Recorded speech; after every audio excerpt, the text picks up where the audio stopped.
মানুষের দুশ্মনের বাহ্যিক দুশ্মন নাই। যদিও আমরা জমিনের আইল নিয়ে, সীমানা নিয়ে মানুষ মানুষের দুশ্মন হয়, এটা শরীয়ত সম্মত নয়।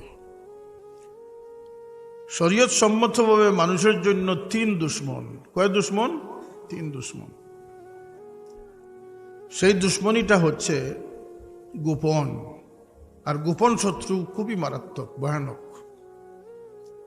সে কি অস্ত্র নিয়ে আসতেছে সেটা আমার জানা নেই, ডান দিক থেকে আসছে না পিছন দিক থেকে আসতেছে সেটা আমার জানা নেই।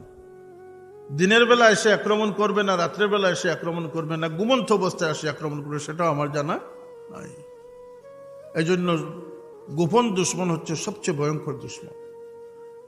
উপরন্তু আল্লাহর হাবিব সাল্লাল্লাহু আলাইহি ওয়াসাল্লাম আমাদেরকে শিখিয়ে দিয়েছেন যে তোমাদের দুশ্মন হচ্ছে তিনটি।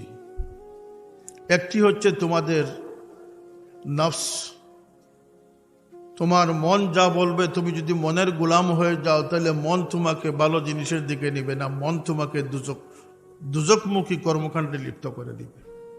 নফসে আম্মারা বলে এটাকে।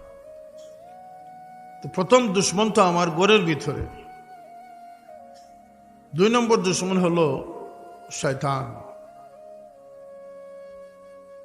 3 নম্বর দুশ্মন হলো দুনিয়ার মোহমায়া, আকর্ষণ। তিনটি শক্তিশালী, আর আমাদের সাথে কোনো অস্ত্রও নেই। আমাদের শরীরটা এমন বড় সড়ো নয় যে আমরা মোকাবিলা করতে পারব। তাহলে অস্ত্র কোথায়? আর মোকাবিলা না করলে তো আমি আত্মরক্ষা করতে পারবো না। এটাই মানব জীবনের সবচেয়ে বড় পরীক্ষা। সত্য পথ অবলম্বন করা, সত্য সঙ্গী বেছে নেওয়া। কথাটা বুঝেন, সত্য পথ অবলম্বন করা, সত্যকে আঁকড়ে ধরা এবং সত্য সঙ্গী যা সিলেক্ট করা, এটি মানুষের জন্য বড় পরীক্ষা। এই পরীক্ষার জন্য সবচেয়ে বড় অস্ত্র হচ্ছে ইলম এবং আকল। আমরা পড়তে পারি সুবহানাল্লাহ। মানুষের সবচেয়ে বড় অস্ত্রের নাম হচ্ছে ইলম। সুতরাং ইলম দ্বারা এই সমস্ত মোকাবিলা যে করতে পেরেছে সেই সফল কাম হয়েছে। এই জন্য ইলমের মূল প্রতিপাদ্য বিষয় হচ্ছে আলোকিত জীবন, নিরাপদ জীবনের নিশ্চয়তা লাভ করা।